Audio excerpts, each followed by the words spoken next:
e hoje vamos começar intensamente um trabalho que é o mais importante, a mais importante missão da igreja. Nós lemos o texto de Mateus, capítulo de número 28, e eu quero que você deixe aí entreaberto novamente, porque vamos apenas repassar por ele, e depois nós vamos discorrer outros versículos. Nosso objetivo nesses dias é levar a igreja a se conscientizar e se transformar no agente de Deus e cumpridor da mais importante missão da igreja. Mateus capítulo de número 28, que nosso irmão Ivan leu para nós, diz exatamente o seguinte, que o Senhor Jesus recebeu todo o poder, dizendo aos seus discípulos, é-me dado todo o poder dos céus e na terra, portanto, ide e fazei discípulos de todas as nações, batizando em nome do Pai, do Filho, do Espírito Santo, e ensinando-as a guardar todas as coisas que vos tenho falado, que eu vos tenho mandado, e eis que estou convosco todos os dias. E eu quero agradecer a Deus pela participação de todos vocês, que têm nos apoiado, também pela nossa irmã que está nos visitando hoje, que Deus abençoe, em nome de Jesus, e outros que vão chegar. Quero também a atenção das nossas meninas lindas aí, para ficarem bem quietinhos hoje, em nome do Senhor. Amém? Glória a Deus. Irmãos, a missão mais importante da igreja é evangelismo. E nós precisamos falar um pouco sobre isso.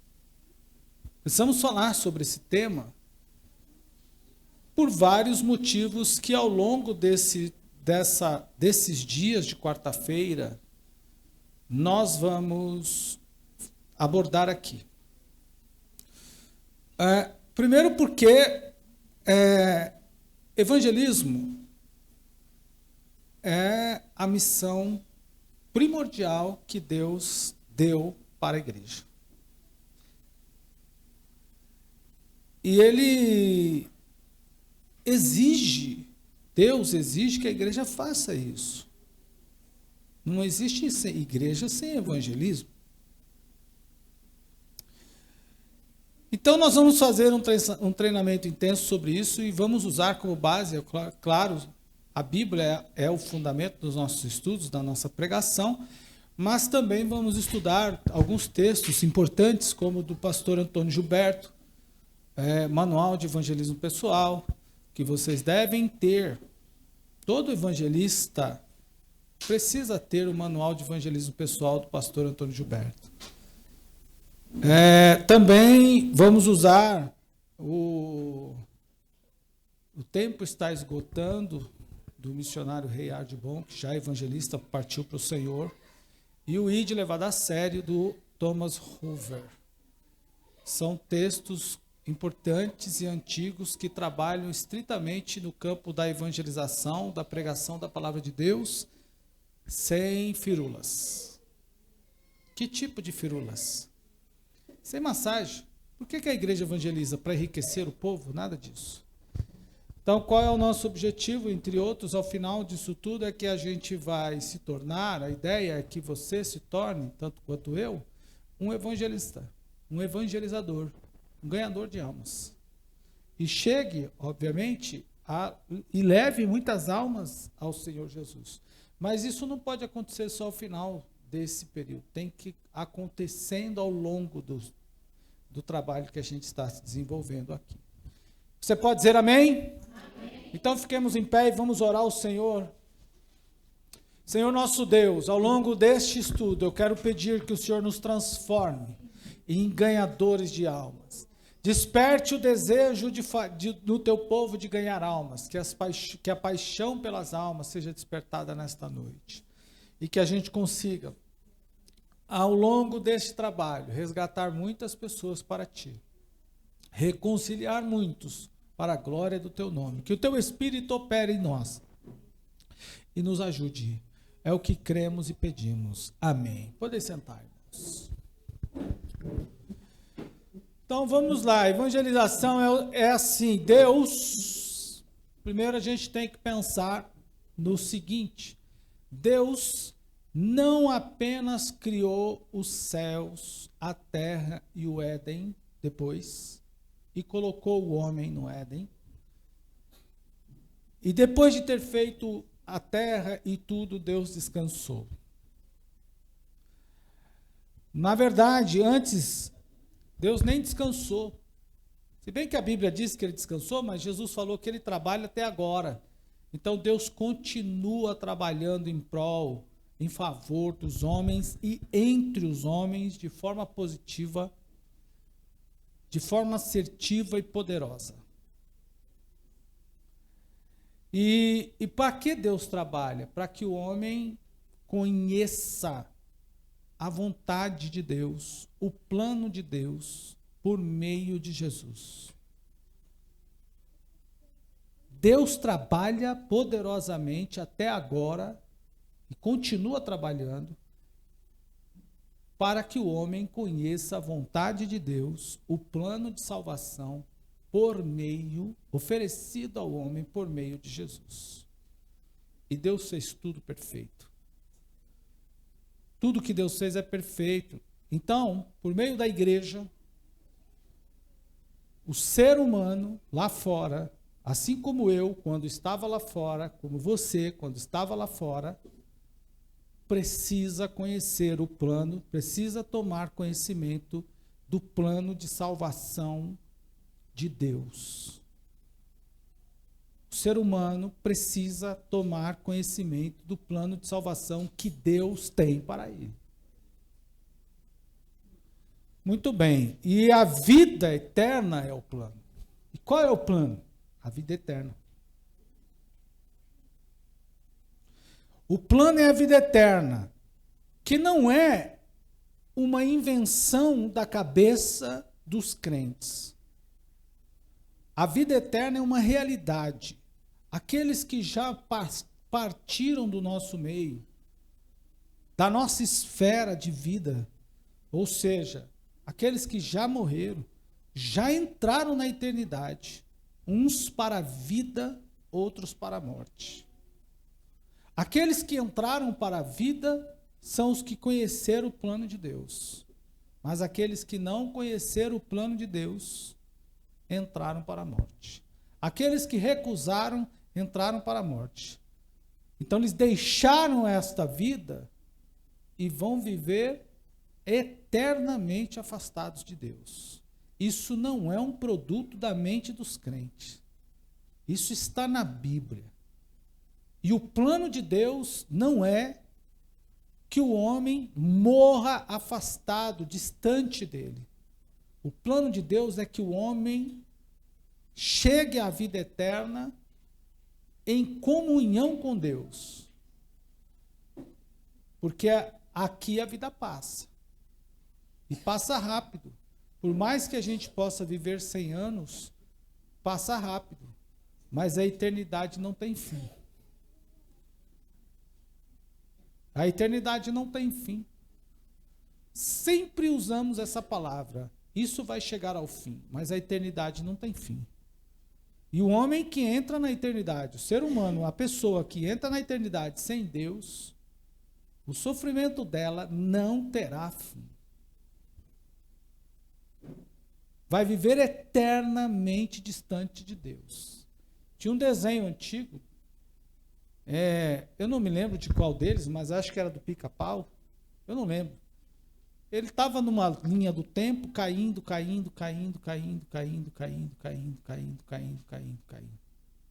Eu trago para esse exemplo, já que eu tenho um público bastante jovem, uma cena de um filme recente, não tão recente assim, eu não sei qual deles, desses Vingadores, não sei qual deles aí, estava lutando com alguém e ele ficava entrando no espaço e caindo, como que num buraco, numa roda, que eu não me lembro o nome do filme, não sei qual é. esse, querer, lutava aqui, caía em outro lugar, continuava a cair. É isso? Pois é. A eternidade sem Deus é uma queda profunda, sem fim. E esse não é o plano de Deus para o ser humano. Então Deus não quer que os homens se percam. A Bíblia diz que Ele quer que os homens, que todos cheguem, todos tenham a vida eterna. Mas o apóstolo Paulo fez uma pergunta: como que as pessoas vão conhecer o plano de Deus se não há quem pregue? Como é que as pessoas que estão ao nosso redor vão conhecer o plano de Deus se ninguém for até ela para falar? Alguém precisa ir. Há aquela pessoa que está do outro lado da rua, missões se faz assim. A pessoa que é chamada por Deus precisa estar ciente e disposta que ela precisará, talvez, atravessar a rua para ir ao outro lado, atravessar o limite de uma cidade para ir até a outra, de um bairro para ir até outro, de uma cidade para até a outra, de um estado para ir a outro, de um país para ir a outro. A pessoa que Deus chamou, ela precisa ter disposição para ir até aquela pessoa. E o que difere eu e você daqueles que estão lá fora praticando algo agora que dentro do nosso parâmetro de conceito é ruim? O que difere? Sou melhor que eles? Você é melhor que eles? Não. É que a mensagem chegou para mim e para você em um determinado tempo e nós acreditamos nela. E outros, talvez aqueles que estão lá fora, a mensagem chegou ou não chegou. Se chegou, ele não acreditou. Se não chegou, ele nem tem conhecimento do que está acontecendo. Então, a única diferença entre nós, nesse meio todo, nessa questão toda, é exatamente a chegada da mensagem. Ela precisa chegar. E Paulo fala: como crerão se não há quem pregue? E como crerão se não forem enviados?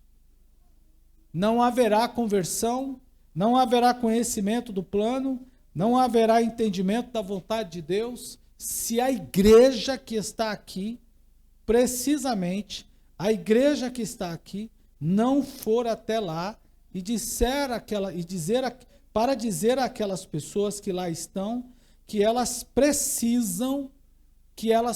precisam tomar, pelo menos tomar conhecimento do plano de Deus. E o plano de Deus não é a perdição de ninguém. Deus quer salvar o ser humano. E a gente tem o dever. Não são os anjos que vão fazer isso. Jesus já iniciou. Os apóstolos já iniciaram, deram continuidade, melhor, ao que Jesus iniciou. Aqueles que pregaram para nós também deram continuidade. Agora é a nossa hora. Somos nós. Eles enfrentaram os diferentes desafios referentes às suas épocas. E nós temos que enfrentar os desafios da nossa época. Na época dos apóstolos, o tempo era um problema. A locomoção talvez fosse um problema. Não tinha internet, não tinha automóvel, não tinha motorizado, veículo motorizado. Eles enfrentaram os desafios do seu tempo. Hoje, para nós, tempo é o problema, porque temos motor, internet, conexão, velocidade, mas não temos tempo.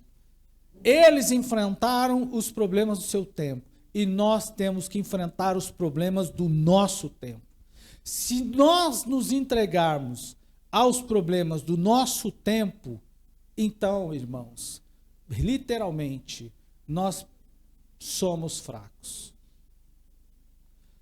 Mas a gente precisa vencer as barreiras do nosso tempo. Então, em primeiro lugar, eu quero abordar com vocês que Deus continua trabalhando. Primeiro, Por quê? Vamos pensar bem.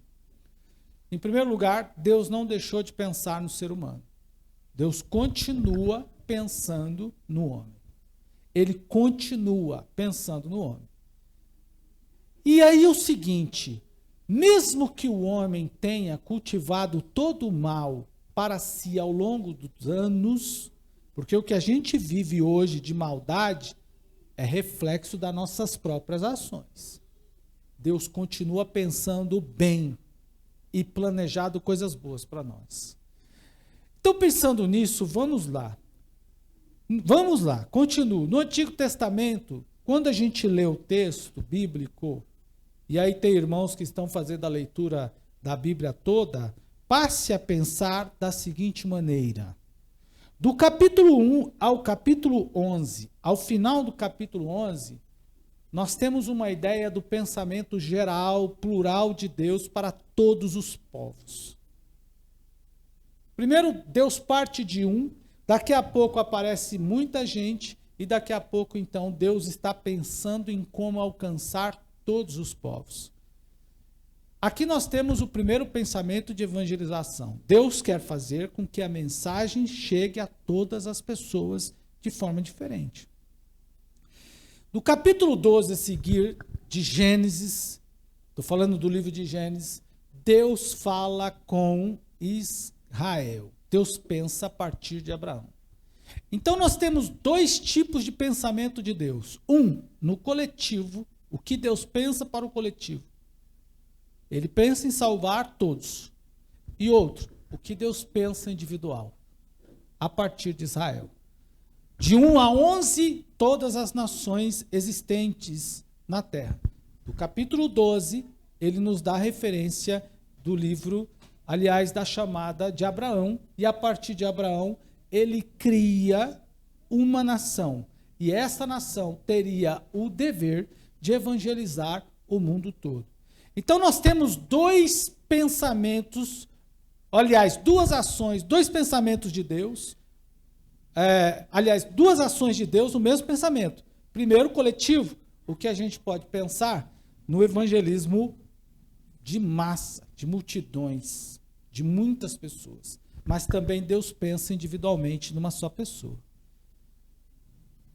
Engana-se quem pensa que Deus só quer salvar muitos. Deus quer salvar um. E também Deus quer salvar todos.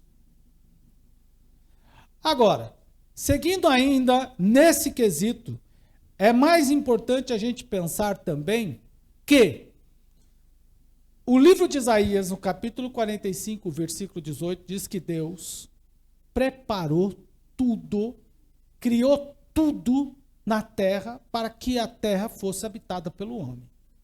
Deus só não criou, Deus cultivou, Deus capacitou, Deus supriu, Deus deu ao homem. Deus criou tudo para o homem viver. E isso foi muito bom. Tanto é que ele mesmo disse, é muito bom. O que Deus pensa para o homem é muito bom. O que Deus pensa para mim é muito bom. O que Deus quer para mim é muito bom. E o que Deus quer para todo ser humano é muito bom. E nós precisamos contar isso para as pessoas. Olha, Deus deu o ambiente, Deus supriu o ambiente, Deus deu poder, Deus deu condições, Deus deu autoridade, Deus supriu o homem. Não faltou nada para o homem, mas o homem exatamente estragou a sua própria relação e tudo que Deus fez. O homem estragou a partir do momento em que ele foi colocado lá no Éden e escolheu fazer o mal. O homem, a partir da escolha que fez, rompeu com tudo que Deus havia feito. Foi como se tivesse dito o seguinte: nada do que o Senhor fez para mim é bom. Nada do que o Senhor preparou para mim eu quero. Nada do que tem aqui eu quero ter. E ele rompe com o homem e entra nessa decadência moral, espiritual e moral, como nós estamos vivendo hoje. O que nós vemos hoje é o resultado da ruptura, do rompimento entre o homem e Deus, que começou lá no Éden e chegou até nós. Ah, pastor, mas eu não sou Adão, mas herdamos o pecado de Adão. Então, quando o homem pecou, ele estragou tudo que Deus havia feito. Ele rompeu com tudo. Por que que nós temos o que temos hoje? Tanta maldade como temos hoje. É consequência do próprio pecado. Por que que o sujeito mata o outro? Consequência do próprio pecado. Por que tanta violência? Consequência do pecado. Agora, quando Deus chamou Abraão, melhor dizendo, ele iniciou um processo de reconstrução dessa aliança. Deus diz o seguinte: olha, não está bom assim não. Eu não quero que você esteja assim. Você não pode viver assim, distante de mim. Porque distante de mim você vai se dar muito mal. Distante de mim você vai se deformar. Distante de mim, você vai cair espiritualmente. Distante de mim, você vai se matar. Distante de mim, você vai se arruinar, vai perder a família, vai perder alimento, vai perder a terra, vai perder a saúde, vai perder a vida. Então Deus disse: eu vou resolver isso, e chama Abraão.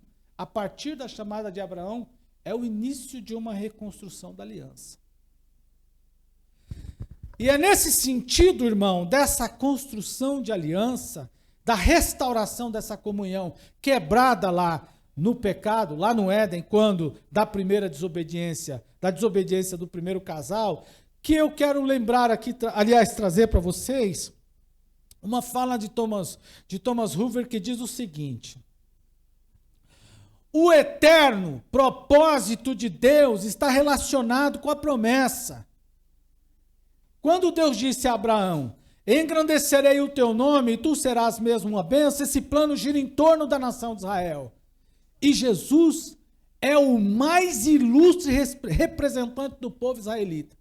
Deus chamou Abraão, para de Abraão fazer uma nação, para da nação que Deus chamou, a partir de Abraão, nascer Jesus, e Jesus restaurar, religar o homem com Deus. Todo elo, tudo aquilo que era bom, que Deus fez com o homem, para o homem e com o homem, foi colocado lá no Adão, lá no Éden, que o homem quebrou. Jesus, na sua vinda, aqui neste mundo, veio para todo aquele que crê nele, restaurar essa aliança. E eu preciso contar esta verdade para alguém. Eu preciso dizer isso para alguém. Então Deus pensou no ser humano e pensa até hoje. Deus não está feliz com ninguém que está distante dele. Deus não fica feliz. Agora, irmãos, ainda falando de evangelismo, ou pelo menos agora a gente vai aprofundando um pouco mais. No Antigo Testamento, acabo de falar a vocês como que Deus pensa a questão da evangelização. É como se Deus estivesse dizendo o seguinte: vai lá, fala para ele. O cara está mal como eu estava, o sujeito está arrebentado como o outro estava, como outros estão, como a nação estava, como Adão ficou, e Deus está dizendo assim: vai lá e diga para ele que eu quero tirar ele dessa situação.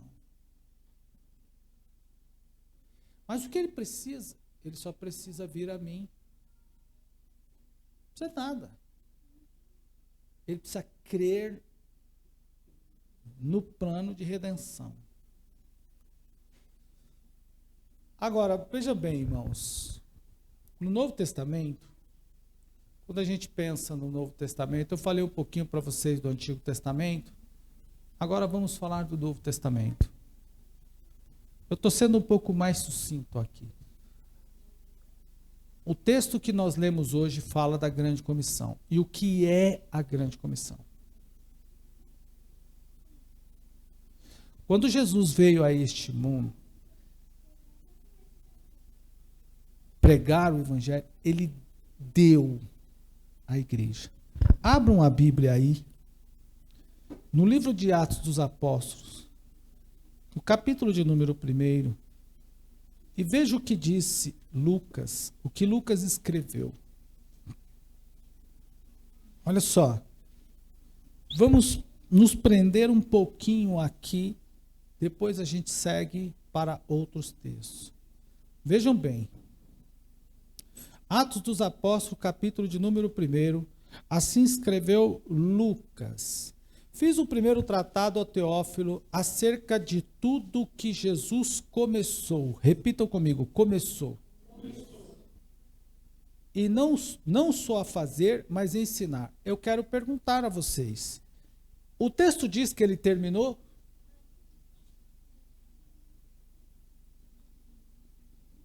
O texto diz que apenas diz que ele começou.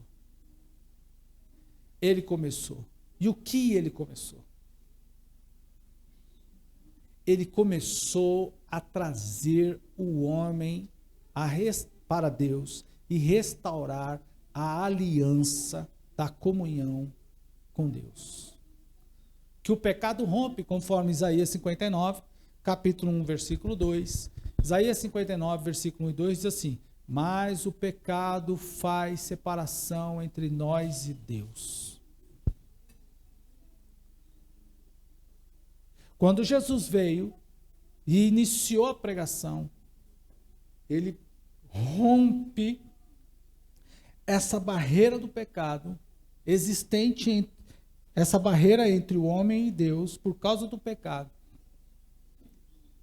E ele diz assim: todos aqueles que creem em mim, quem vem a mim, quem vê a mim, vê o Pai. Quem vem a mim, vai ao Pai. João 14,6. Ninguém vai ao Pai se não for por mim. Eu sou o caminho, a verdade e a vida. Ninguém vem ao Pai se não for por mim. Para Natanael ele diz: quem vê a mim, vê o Pai. Jesus liga o homem a Deus. Ele é a ligação. Ele reconectou. Ele colocou o homem em conexão com Deus. Foi Jesus quem fez isso. Ninguém mais. E ele começou a fazer, mas ele não terminou. Lá na cruz, ele diz o seguinte: está consumado. Consumado o quê? Ele terminou a obra? Não. Consumado o plano. Mas ele chamou os seus discípulos. Ele passou 3 anos e 40 dias treinando seus discípulos. Ele ensinou os discípulos a orar. Ele ensinou os discípulos a pregar. Ele ensinou os discípulos a lidar com demônios. Ele ensinou os discípulos a demonstrar o amor. Ele ensinou os discípulos a perdoar ofensas. Ele ensinou os discípulos como os discípulos devem fazer a obra. Ele ensinou os discípulos aonde ir, como ir, o que falar. E depois de ensinado, faltava algo. Ele disse aos discípulos, veja o que diz ainda o texto. Verso 2, até o dia em que foi recebido depois de ter dado o mandamento pelo Espírito Santo aos apóstolos que escolhera, aos quais também, depois de ter padecido, apresentou-se vivo com provas infalíveis, sendo visto por eles no espaço de 40 dias, falando a respeito o que respeita ao reino de Deus. E estando com eles, determinou-lhes que não se ausentasse de Jerusalém, mas que esperassem a promessa que disse ele, de mim ouviste. Jesus disse o seguinte: vocês agora viram fazer, vocês sabem o que eu fiz, vocês viram como eu fiz, vocês têm compreensão do que é para fazer, mas agora vocês precisam daquilo que vai dar o poder para vocês fazerem. E o que é isso? a obediência. Não saiam daqui. Não se ausentem de Jerusalém. Fiquem aqui em Jerusalém. Porque a promessa que eu fiz para vocês vai acontecer. E quando ela chegar, vai mudar a vida de vocês. Porque os discípulos tinham preocupações. Quais? Como é que a gente vai expulsar demônios? Como é que a gente vai curar enfermos? Como é que a gente vai fazer as coisas que só o Senhor foi capaz de fazer e ninguém mais? E ele diz, vocês, versículo 8, vocês receberão poder. Veja o versículo 8. Mas recebereis a virtude do Espírito Santo que há de vir sobre vós. E então sereis minhas testemunhas, tanto em Jerusalém, aqui, como na Judéia, ali e até os confins da terra.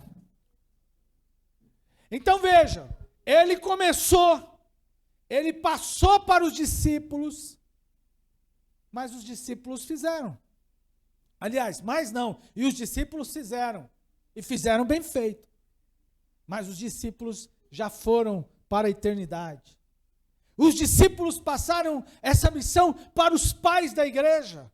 Essa era a missão. Qual missão? Vocês precisam levar o meu nome. Vocês precisam dizer ao povo que Deus ama o homem, independente de quem quer que seja esse homem. Os discípulos fizeram isso. E fizeram muito bem. Mas os discípulos que depois viraram apóstolos, faleceram. Os que vieram depois, chamados pais da igreja, que são os discípulos dos apóstolos, também fizeram muito bem, faleceram. E assim, essa missão foi passando de pessoa a pessoa, até que chegue em nossos dias. E nós, o que vamos fazer? O que precisamos fazer? Vamos pegar essa verdade do amor de Deus que chegou até mim, e você se lembra como ela chegou até você? Você se lembra quem e como e em que situação a mensagem do Evangelho chegou até você?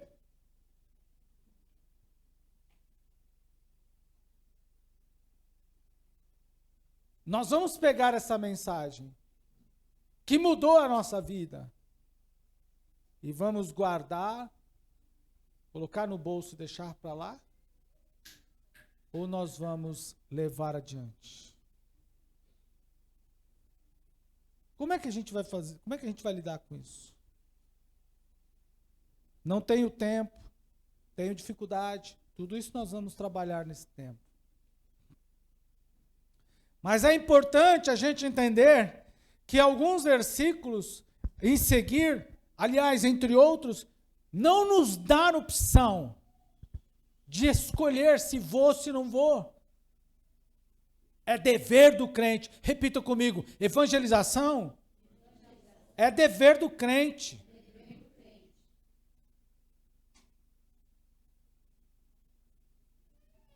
Jesus não está se importando se você fala bonito ou feio, se você tem uma voz eloquente ou não, mas é importante que você fale dele.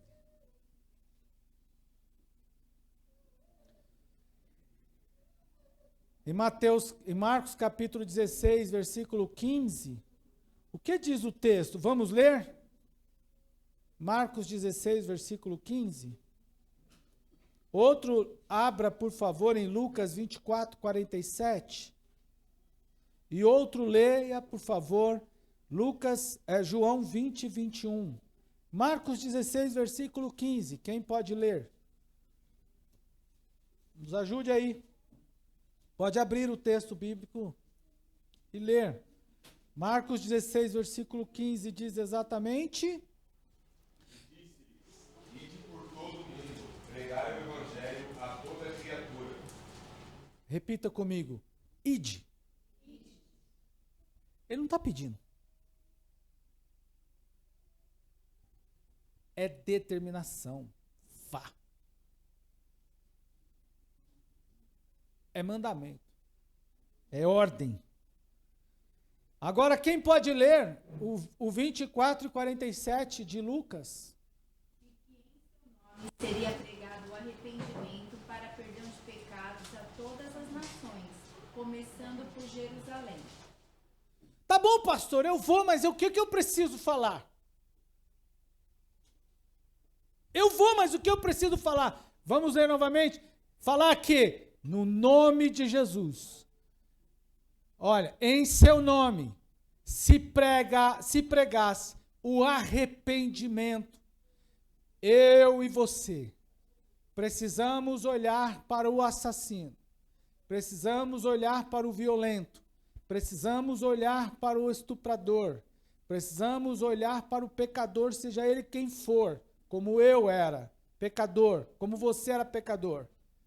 Nós precisamos olhar para qualquer pessoa, independente do crime civil ou não que ele cometeu, independente se a sociedade diga que ele é digno de morte ou não, independente se quem ele é e da opção que ele tem, nós precisamos. Jesus nos deu uma ordem: vão e diga para eles o seguinte: arrependam-se dos seus pecados, e a remissão dos seus pecados vai acontecer. O que é isso? Deus vai limpar você de todo pecado. Deus vai retirar a culpa de você, de todo pecado que você cometeu. E Deus vai te dar a oportunidade de entrar no reino com Ele. Glória ao Senhor. Esta é a mensagem. Nós precisamos falar isso ao povo. Precisamos dizer isso ao povo.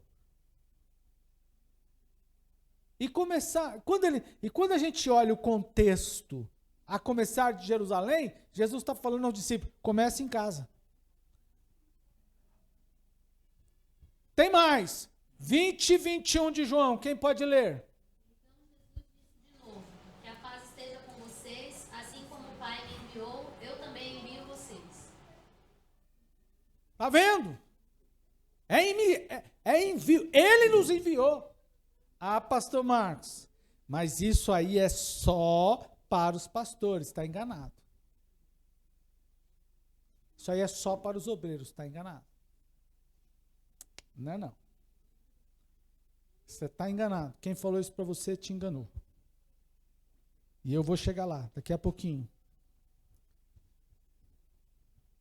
Então, o próprio Senhor Jesus nos chamou para pregar, nos textos que nós acabamos de ler. Também nos disse o que pregar. Ele não só nos chamou para pregar, como ele nos disse o que pregar e falou onde pregar. Mas e quando? E quando pregar? Alguém pode abrir 2 Timóteo capítulo 4, versículo 2?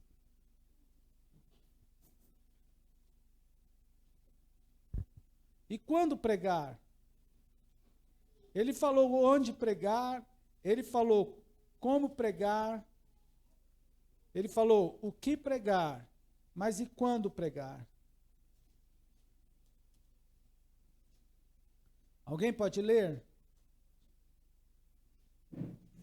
2 Timóteo 4:2 diz que Esteja preparado a tempo e fora de tempo. Repreenda, corrija, exorte com toda paciência e doutrina. em tempo e em fora de tempo. Então vamos traduzir. Quem pode traduzir para mim o que significa em tempo e fora de tempo? Sempre.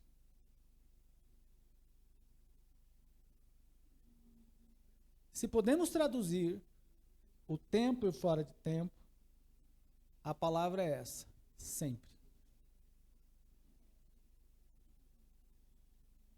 Temos que falar do plano de Deus sempre. E é por essa razão que nós estamos aqui reunidos esta noite com o objetivo de nos preparar para quando, pastor? Sempre. Precisamos estar preparados para quando? Sempre. tempo e fora de tempo. Retomando o Thomas Hoover, ele diz o seguinte: podemos dizer que a proclamação do Evangelho é a proclamação do Senhor, do senhorio de Jesus sobre todos os povos. Desde a ressurreição, o Evangelho tem assumido uma nova forma, uma nova importância. Com a ressurreição, uma nova era começou, porque Jesus foi entronizado à destra do Pai. Missões, então, são a chamada para anunciar o senhorio de Cristo, que foi maltratado, escarnecido e finalmente crucificado. Agora, exaltado, reina no céu entre os querubins. Então, o que eu preciso dizer? Você precisa olhar para a pessoa que está ao seu lado e dizer a ela o quanto Deus a ama e provou o seu amor pelo fato de ter Cristo morrido por nós. Jesus morreu por nós. E ele ressuscitou por nós. E ele venceu o diabo por nós. Ninguém podia vencer a morte, ele venceu a morte por nós. E ele diz o seguinte: olha, assim como eu vivo para sempre, todos aqueles que creem em mim, eu vou voltar aqui e vou arrancá-los deste mundo ruim e vou levar para morar comigo. Precisamos dizer isso ao povo. As pessoas precisam saber isso. Mas a gente às vezes fica tão preso. Então, a partir de hoje, podemos mergulhar nesse cumprimento, no cumprimento indispensável dessa missão. É indispensável falar de Jesus.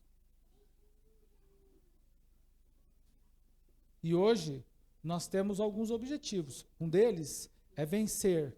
Eu quero que vocês saiam daqui hoje, sendo provocados a ser evangelistas, evangelizadores. Mas, pastor, eu sou tão tímido para falar do amor de Deus. Deus vai romper a sua timidez pela força do Espírito Santo. Mas, pastor, eu tenho problema na fala, eu sou gago. Deus vai romper a gagueira pela força do Espírito Santo. Mas, pastor, eu ainda tenho uns problemas na minha vida que precisam ser resolvidos. Mas Deus vai resolver os seus problemas pelo poder do Espírito Santo.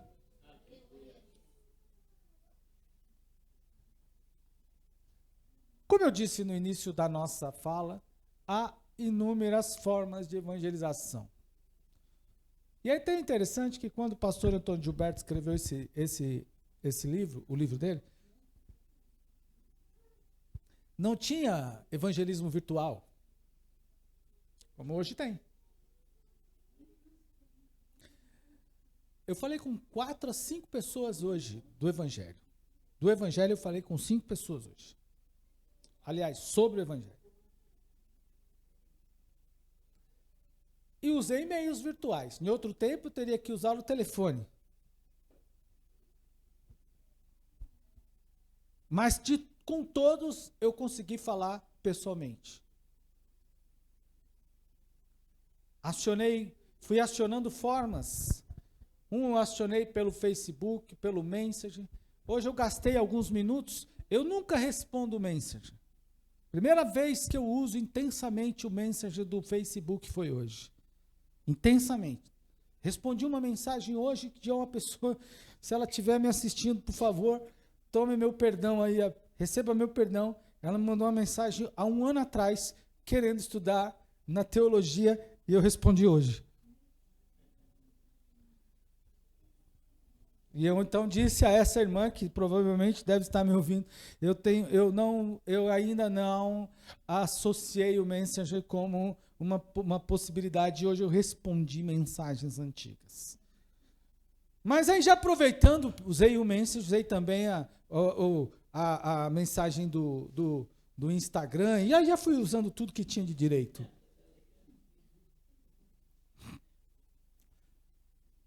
Mas acionei as pessoas. Quando o pastor Antônio Gilberto escreveu esse texto, ele não falou, não existia isso. Eu teria que falar com as pessoas por meio de uma ligação. fui acionando, fui pegando um caminho, por um achei outro. Bom, quero falar com essa pessoa, fui lá no Instagram, do Instagram fui para o Facebook, do Facebook fui para outro, até consegui o telefone, falei com a pessoa e assim fui caçando caminhos. Mas existem vários modelos, várias formas de você levar modelos de evangelismo. Como eu disse no início da pregação, a gente pode pensar coletivamente e eu posso pensar individualmente.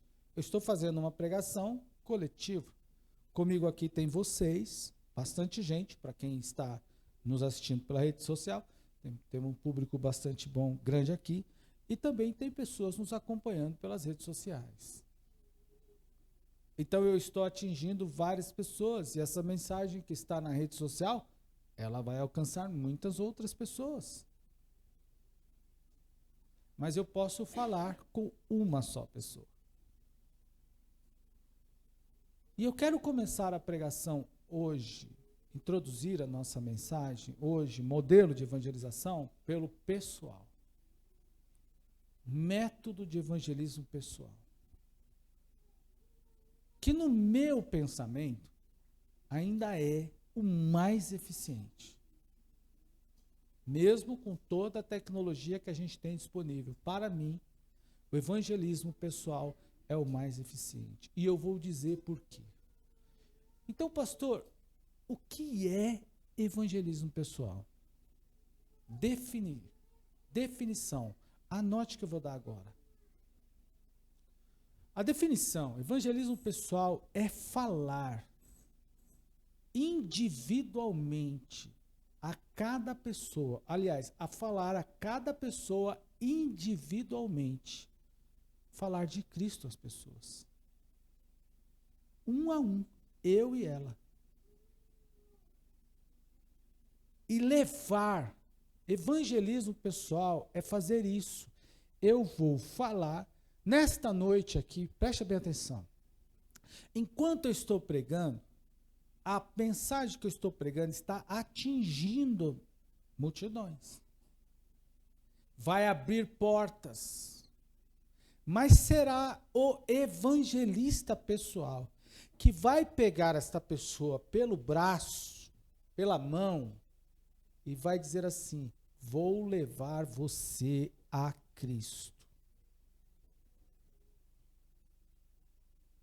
A mensagem que eu estou pregando tem o poder de confrontar o homem, de abrir o coração, mas será o evangelista pessoal que vai levar esta pessoa a Cristo.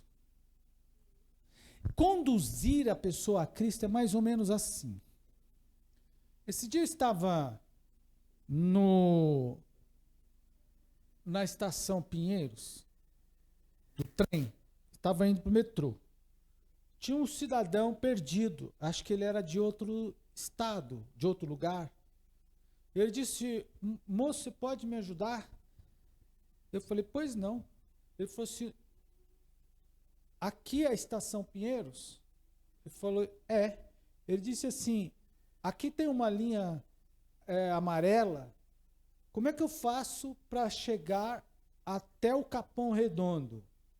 Para todos que moram aqui em São Paulo, que fazem uso dessa linha, sabe facilmente, mas para quem é de fora, não sabe. Aí eu disse para ele o seguinte: eu estou indo para lá. Na verdade, eu estava indo para a República. Estou indo para lá. Eu vou levar você até lá. E fui, fizemos todo o caminho. Quando chegou no momento de escolher a direção da estação, eu disse: você vai ali, desce aquela escada e pega o trem do lado de lá, que eu vou do lado de cá. Condução é isso. Levar a pessoa a Cristo é não permitir que ela erre, que ela se engane, que ela se perca. Porque você pode ser que nem eu, pode encontrar uma pessoa que nem eu, que eu ouço uma informação de um endereço, por exemplo, e em seguida eu perco. Eu misturo tudo igual baralho. A Mancida fala que eu tenho o dom de me perder. Eu misturo tudo. O cara fala assim: pega a direita, pega a esquerda, aí eu quando eu saio, eu já pego. O que ele falou mesmo? Tem gente que pega isso, transforma isso em imagem rapidamente. Eu não sou assim. E quando vê, estou perdido. O evangelista pessoal leva a pessoa, guia a pessoa, conduz a pessoa a Cristo. E não permite que ela erre o caminho, se perca, pegue atalhos. Qual é a importância disso? Do evangelismo? A evangelização dos pecadores foi o último assunto que Jesus tratou com os discípulos. Veja, ele tratou isso, aquilo. Foi o último, no auge, no ápice da relação entre Jesus e os discípulos, ele trata da evangelização pessoal. Tamanha importância. E ele ordenou à igreja, como nós já lemos, nos textos de Marcos 16, 15, verso 15 e o 19, e também de Atos 8, 1, verso 8 e 9, que Jesus deu devida importância. Então, em primeiro lugar, a definição é a obra de falar de Cristo aos perdidos individualmente. Não permitir que eles errem o caminho, mas guiá-los até Cristo, a fim de que eles encontrem em Cristo a promessa feita pelo próprio Cristo. E qual é a promessa que Jesus fez ao homem? Primeiro, eles teriam remissão de pecado em Cristo. Segundo, eles seriam regenerados em Cristo. Terceiro, seriam batizados em Cristo. Quarto, receberão o dom do Espírito Santo por meio de Cristo. E quinto, serão transformados em pregadores por meio do poder do Espírito de Cristo. Então eu não posso largar essa pessoa, eu tenho que conduzi-la a Cristo. A gente erra quando traz uma pessoa para a igreja e solta ela aqui dentro e acha que ela não precisa mais de nós. Ela precisa. E essa é a tarefa que nós temos que fazer. Precisamos entender isso. Em outras palavras, eu estou no evangelismo constante. Quando nós evangelizamos, nós atingimos 3 alvos. 3 coisas acontecem com a igreja quando ela evangeliza e com o crente. Primeiro, salvos perdidos. Só fomos salvos porque alguém falou de Jesus para nós. E é egoísmo nosso não falar de Jesus para alguém. Segundo, restaura os desviados. Primeiro, resgata os perdidos, salva o perdido.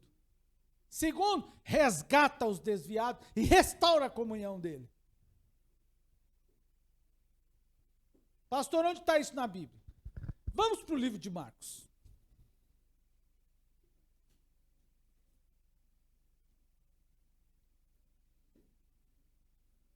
Vamos lá para o livro de Marcos, capítulo de número 16.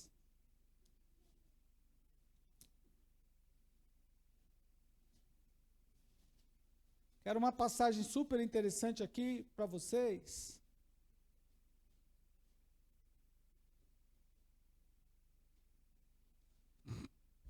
E o versículo de número 9 a seguir.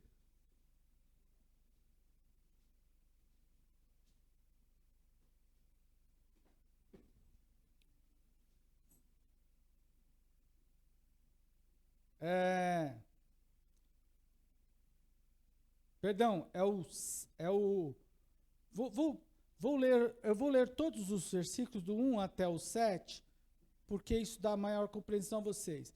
E passado o sábado, Maria Madalena, Salomé e Maria, mãe de Tiago, compraram aromas para irem ungí-lo.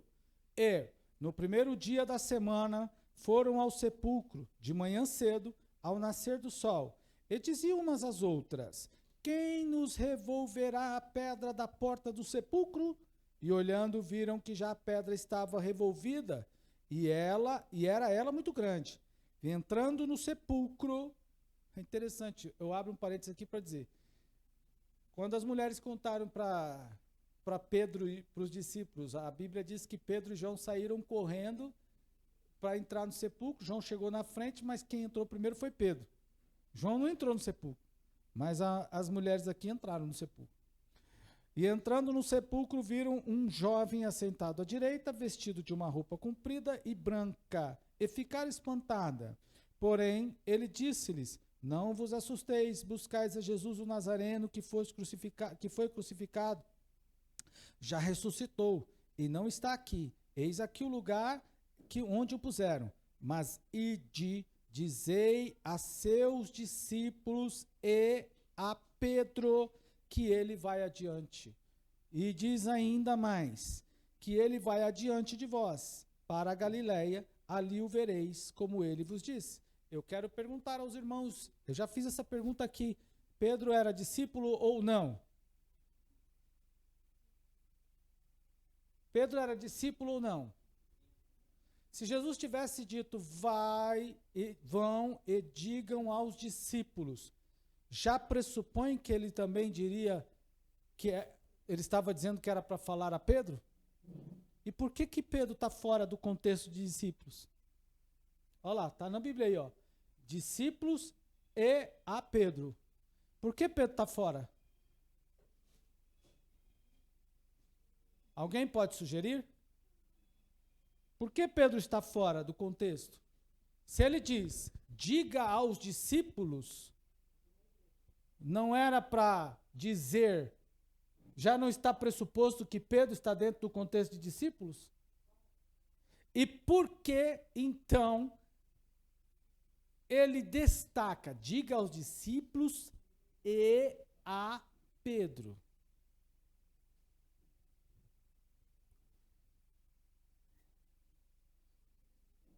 Essa é uma questão. Alguém quer arriscar? E vocês que estão aí na rede social, comentem, por favor, se quiserem.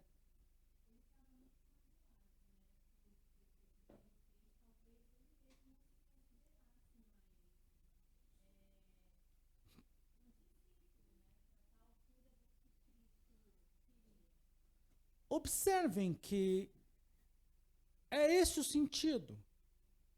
Além de Pedro estar magoado, como colocou aqui a nossa irmã Rosana, Jesus havia feito um discurso dizendo que aqueles que me negarem diante dos homens, eu também o negarei diante do meu Pai. Então prestem atenção e pensem comigo, quando Jesus estava sendo julgado, Pedro negou. A Bíblia diz que ele nega por 3 vezes. Pedro negou. Se Pedro negou, qual era, em primeiro lugar, qual deveria ter sido, como deveria, o que ele, melhor dizendo, deveria ter pensado, o que Pedro pensou de si mesmo e do seu ato e do seu futuro? Segundo, o que os discípulos pensaram a respeito de Pedro e do seu futuro? A comunidade cristã. Que ele não fazia mais parte. A Rosana colocou por um lado a observação. Ela diz o seguinte, que ele estava muito magoado. A Bíblia diz que ele sai, depois do galo cantar, ele vai chorar amargamente. Essa é a relação dele. Mas e como ficou no contexto do corpo, do colégio de discípulos, do corpo de discípulos? O que os discípulos deveriam falar entre si a respeito de Pedro? Não podemos pensar, e quebrem essa ideia, de que a igreja primitiva era uma igreja que não tinha problemas. A Bíblia nos dá inúmeros exemplos de que na igreja primitiva, entre os discípulos, havia muitos problemas. Eles disputavam primeiro e segundo lugar, eles disputavam a direita e a esquerda, Eles queriam movimentar Jesus em favor deles, em detrimento aos outros. Quem era o maior, quem era o menor. Essas coisas que os discípulos fizeram enquanto estavam vivos, são diferentes das que nós fazemos dentro do nosso contexto? Eles são diferentes da gente? Claro que não. Agora pensem no que aqui eu pressuponho. Eu não estou dizendo. Se havia esse tipo de problema entre os discípulos, eu faço uma pergunta para vocês me responderem. Qual, pastor? O que os demais discípulos pensavam de Pedro?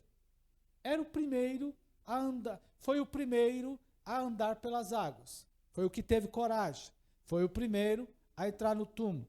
Foi o primeiro a cortar a orelha do soldado. Foi o primeiro a querer contestar Deus para fazer uma cabana. Pedro não era o primeiro, não era o sujeito que mais se dispunha a fazer as coisas. Ele não era um sujeito que, tipo assim, vou testar.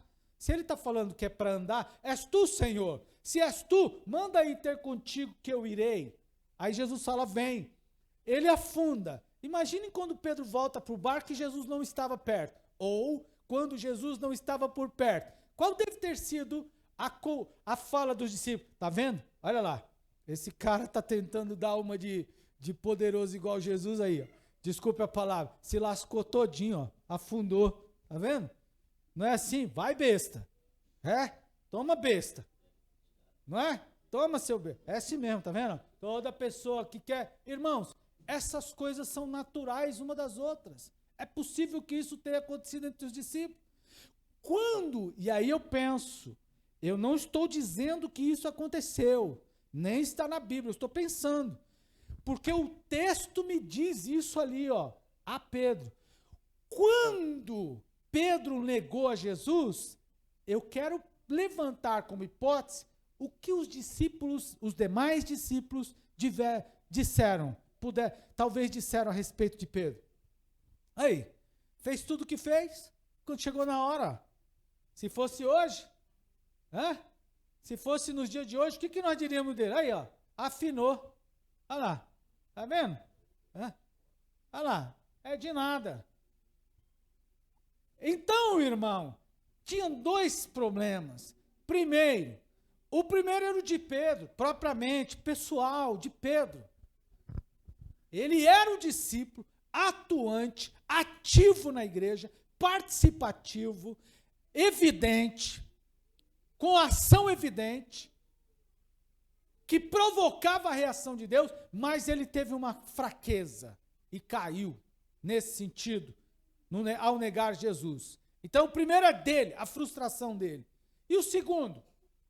O segundo é do colégio de discípulos, do corpo de discípulos. Porque o próprio corpo de discípulos talvez não tivesse mais compreendido Pedro como discípulo, pensado Pedro como discípulo. E é exatamente aí que nós atuamos. É exatamente aqui que nós atuamos. Dessa forma. Geralmente, a gente retira, exclui do nosso meio as pessoas que por uma fraqueza pessoal saíram de entre nós.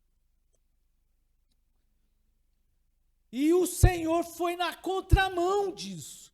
Porque ao ressuscitar ele diz o seguinte, às mulheres, vai aos discípulos e a Pedro. Se elas fossem apenas ao discípulo, porque Jesus não falou no meu entendimento, olha aqui para mim.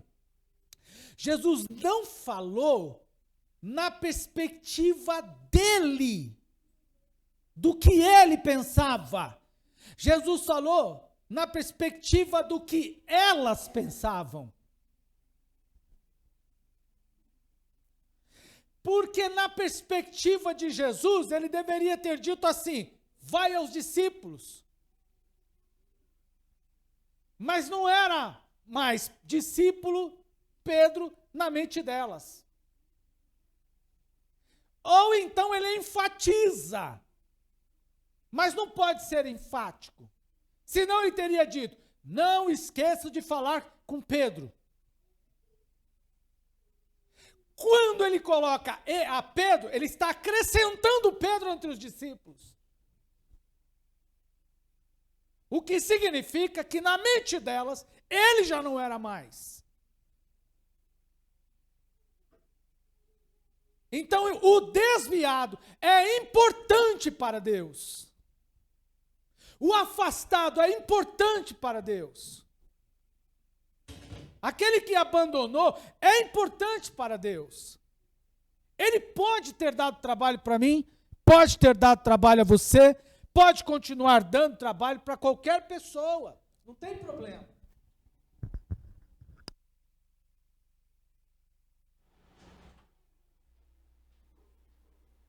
Mas eu não sou Deus.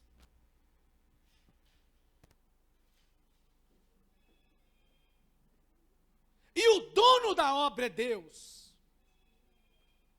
Agora imagine quando as mulheres devem ter chegado até os discípulos e disseram o seguinte, eles deviam estar reunidos em algum lugar, e eles disseram o seguinte, ela disse o seguinte, ó, Jesus mandou vocês irem para a Galileia. Aí elas perguntam, alguém sabe onde está Pedro? Porque Pedro não estava lá. A Bíblia diz que ele saiu para chorar. Por que você vai atrás dele? Por que você quer saber onde ele está? Porque Jesus mandou ir atrás dele. Porque ele também tem que subir para lá. Ah, é? Ele tem que subir para lá. Ele tem que ir para Galileia, porque Jesus já foi para lá e quer falar com ele lá.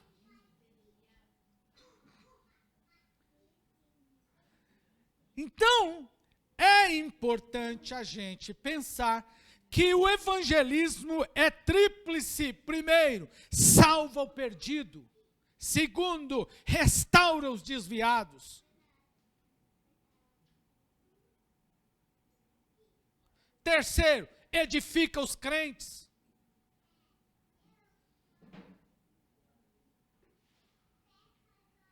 Primeiro, salva o perdido.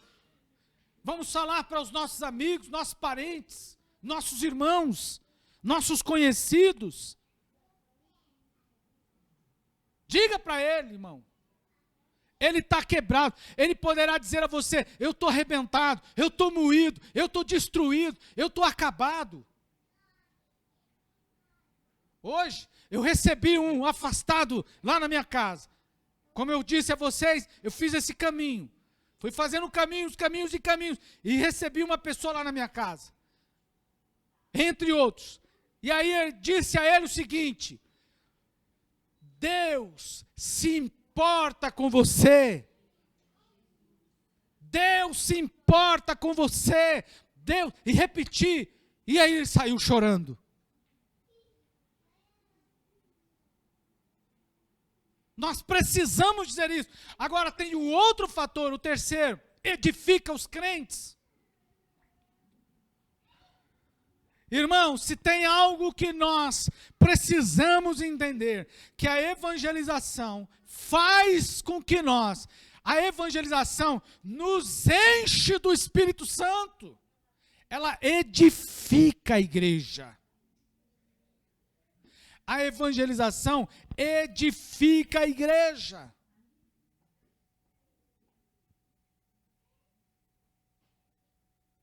Se convivemos dentro de uma casa, de um ambiente, de uma igreja, e não temos a evangelização, irmão, para que então queremos ter poder do Espírito Santo?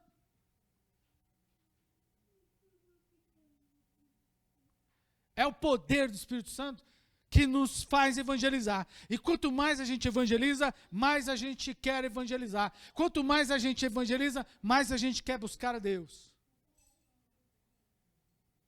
Ó, pastor, eu estou tão fraco na fé, eu estou tão titubeante na minha fé, você precisa evangelizar. Me perguntaram um tempo atrás, qual é o segredo de me manter na presença de Deus? É que eu falo de Jesus o tempo todo, e para muitas pessoas ao mesmo tempo. Falo para um, falo para vários. Então eu preciso falar de Jesus. A evangelização nos edifica. Você vê milagre, né? Aí você fica alegre com o milagre, não fica? Você não fica alegre com o milagre? Eu também fico. Seguindo já para a gente concluir esta noite. Então a gente tem algumas vantagens do evangelismo pessoal. Primeira delas, o evangelismo pessoal se adapta às condições espirituais de qualquer pessoa. Como eu já disse, o sermão público como esse que estou fazendo atinge uma pessoa diretamente, não atinge tão diretamente como o evangelismo pessoal. O sermão abre o caminho, mas o evangelismo pessoal penetra e alarga e aprofunda. Você tem a oportunidade de aprofundar a relação e tratar a questão mais tete a tete. O que quer dizer isso? O que quer dizer aquilo? O que significa isso? Como que é isso? Eu conto para vocês que há poucos dias atrás, vocês me foram testemunhas de que eu fiz após uma pregação que alguém fez, eu não lembro quem, algum dos nossos irmãos fez uma pregação aqui. Quando terminou, eu disse o seguinte: jovens, vocês precisam questionar os pregadores sobre os assuntos. Se lembram desse dia? Foi recente. Quando terminar, peguem suas anotações, vão até os pregadores e perguntem o que é isso, o que significa aquilo. Foi essa. Quem se lembra desse dia? Muito bem. Naquele mesmo dia, depois dessa pregação, não sei se foi o senhor que fez essa pregação, não sei quem foi. Eu sei que foi alguém que pregou aqui. Naquele dia, estava aqui, como todos os cultos, eu tenho um companheiro de término de culto, eu ganhei um companheiro no término do culto. Aqui, encostado nesse púlpito, estava o Mateus. E ele me pediu para, posso subir aí? Ele pediu, posso ir aí? Eu disse, pode. Posso sentar aqui? Falei, pode. Aí, eu sentei junto dele. Ele sentou junto de mim, e aí ele falou assim, posso fazer uma pergunta? Aí eu disse, pode. É claro, a linguagem, né, a gente precisa entender. Então, quem já convive com ele mais tempo, entende mais facilmente o que ele diz. Mas ele me fez a primeira pergunta. Primeiro, ele disse que ia fazer uma pergunta. E ele disse o seguinte, o que significa Deus? Ele fez essa pergunta para mim naquele dia. Eu falei, vocês precisam sair daí e vir aos pregadores e perguntar. E ele veio até aqui e sentou depois do culto e perguntou, o que significa Deus? Perguntou a mim. E aí eu comecei a explicar. A mensagem bateu. Quem pregou naquela noite, a mensagem bateu no coração dele. E ele veio até mim para aprofundar o conhecimento e alargar. E eu expliquei. E ele pegou um outro gancho. Quase que eu perguntei, você fez jornalismo, é? Porque ele pegou um gancho da minha fala.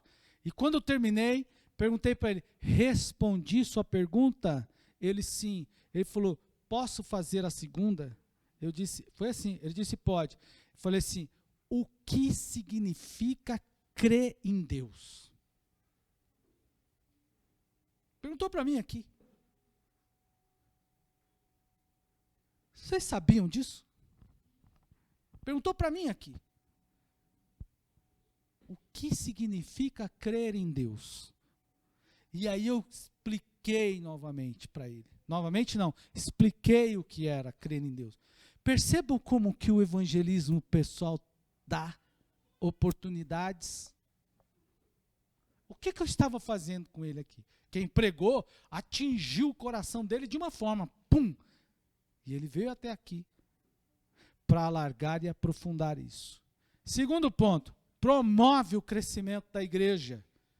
A igreja primitiva cresceu rapidamente porque foi aplicada ao evangelismo pessoal sem parar, o tempo todo. Sem parar e o tempo todo. Ouça, eu vou trazer um dado para você aqui, histórico, da igreja, desde o início da igreja pentecostal no Brasil. Os crentes pentecostais no Brasil, desde 1910, quando começa o movimento pentecostal. Naquela época, para quem não sabe, o ciclo da borracha estava em alta. E as pessoas estavam indo trabalhar na região. E vinham gente de todos os lados. Por isso que tinham 4 igrejas em Belém. 2 delas eram pastoreadas por pastores suecos. Porque tinham muitos suecos no Brasil naquela época. Mas quando eles começaram a pregar, receberam o dom do Espírito Santo, os crentes, individualmente, pessoas simples, leigas, semi-analfabetas, passaram também a pregar o Evangelho, a falar de Jesus, a testemunhar da sua fé eloquentemente. Simultaneamente àquele período, a China também começa a crescer no ciclo da borracha. E aí, como vocês sabem, por questões de preço, de mercado, cai aqui. E a turma no norte começa a ter dificuldade com trabalho e renda. E são obrigados a migrar para outros lugares, em busca de trabalho e de renda. O que é interessante, que a história registra, escutem isso, o que é interessante, que a história registra, que os crentes vieram para São Paulo, foram para o sul, foram para o nordeste, foram para outras áreas do país, e por onde eles foram, pregaram o evangelho pentecostal. O tempo todo. O sujeito, irmãos, hoje grandes igrejas, onde hoje existem grandes igrejas, começaram com aquela irmã, ou com aquele irmão, vindo do trabalho lá na seringueira, em busca de nova oportunidade, levou o evangelho para dentro de casa, pregou em casa, começou a fazer culto, e aí as pessoas começaram a aceitar Jesus, e hoje tem igrejas com milhares de pessoas. A igreja primitiva pregava o tempo todo. A igreja no início do século também pregou o tempo todo. E por último, pregar o evangelho. O evangelismo pessoal vence preconceitos. Há preconceitos inúmeros, tão poderosos, a ponto de serem vencidos apenas pelo evangelismo pessoal. As pessoas têm preconceitos de igreja, de ir à igreja, de conhecer o pastor. Elas pensam, por exemplo, que jamais, muitas delas, jamais iriam ao culto sem antes terem recebido a visita de um evangelizador pessoal. As pessoas dizem assim, não vou à igreja. Por quê? Tem falsa concepção. Igreja é uma portinha aberta para catar dinheiro do povo. Quem já escutou isso? Outros dizem o seguinte, eu não sei o que faz lá. Ignorância. Outros, por exemplo, pensam que são apenas imposições. Vou virar cafona, vou lá para a igreja, a mulher falando, vou lá para a igreja, para o pastor me fazer ficar de coque na cabeça, ou então colocar uma saia lá no meu pé. Concepções e imposições, por exemplo, informações erradas e falsas. Ultimamente, o que mais estão fazendo contra a igreja é dar informações erradas a respeito da igreja. E falsas, inverdades, ideias erradas, distorcidas. Por exemplo, igreja é para enriquecimento das pessoas, dos pastores, quando na verdade nada disso, aliás, nada disso acontece. São barreiras que o evangelismo pessoal derruba. O evangelismo pessoal derruba, quebra preconceitos. O evangelismo pessoal destrói as ofensas. Por exemplo, As pessoas se afastam da igreja por ofensas. Olhe aqui para mim, preste bem atenção. Você pode receber uma ofensa na igreja, mas você não é obrigado a se ofender com essa ofensa. Eu posso ofender o senhor, mas o senhor não é obrigado a se ofender com a minha ofensa. Olhe para mim, irmão, vamos amadurecer. Eu me lembrei de um dia que eu chamei uma irmã aqui, e eu dei-lhe uma cintada nela, desculpe a palavra. Os irmãos cuidavam dela. E tem família aqui, está aqui dentro. Cuidava dessa irmã, cuidava do filho, fazia tudo por essa irmã. E pelos filhos dela. E um dia, por uma situação que nada tem a ver, ela mandou uma mensagem grosseira para a irmã Cida, de que vou sair dessa igreja, porque essa igreja precisa, não tem amor, e não tem isso, não tem aquilo. E eu me lembro que eu peguei e juntei essa irmã aqui na escola dominical.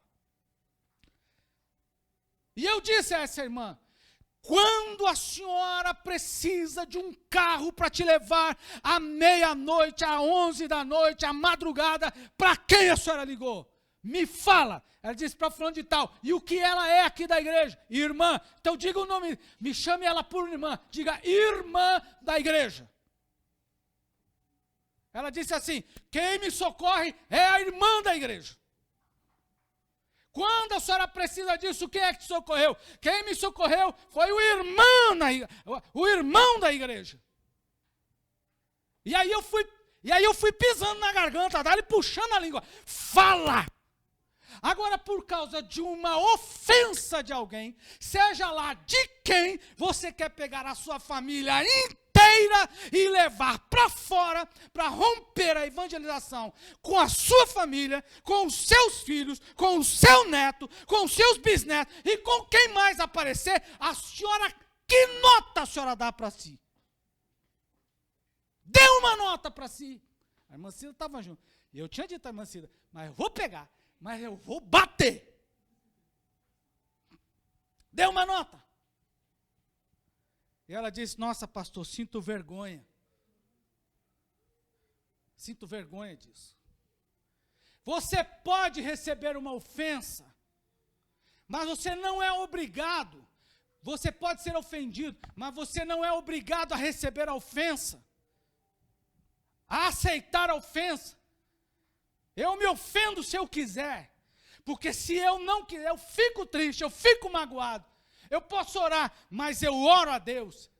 E eu aprendi num livro, na leitura de Watchman, que Deus é tão poderoso. Ele é poderoso para me batizar, Ele é poderoso para me libertar, mas Ele é poderoso para me proteger também. E eu orei ao Senhor junto com a irmã Cida, eu compartilhei, eu disse: Senhor, não permita que eu seja influenciado por qualquer ofensa que eu receba na igreja. E já recebi inúmeras ofensas, mas nenhuma delas entrou, nenhuma delas me marcou, nenhuma delas me derrubou. Glória ao nome do Senhor. E nenhuma delas me afastou. Aqui eu estou para dizer a você que o evangelismo pessoal é poderoso para derrubar as ofensas. Você crê nisso? Diga glória ao Senhor.